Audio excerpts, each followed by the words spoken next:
Simpan kenangan dulu, sewaktu kasih berputih, ku genggam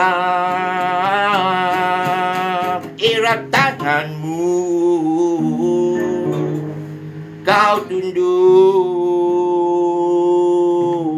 sembunyikan wajah, namun dapat aku neka hatimu sehati denganku. Dalam keterpaksaan kau melangkah pergi, berpimpin tangan bersama seseorang.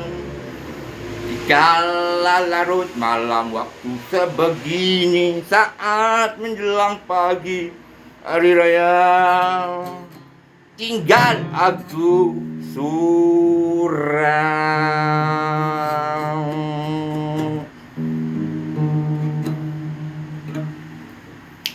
Assalamualaikum, salam sejahtera.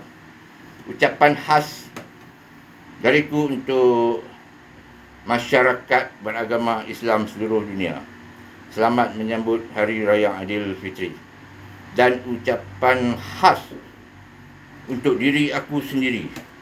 Besok Hari Raya, selepas solat sunat Hari Raya, selamat bertugas di Hari Raya untuk diriku. Dan ucapan untuk semua tanpa kira bangsa, agama apa sekalipun. Hormat menghormati sesama kita.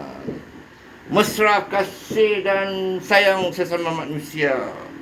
Bagus erat jalinan silaturahim.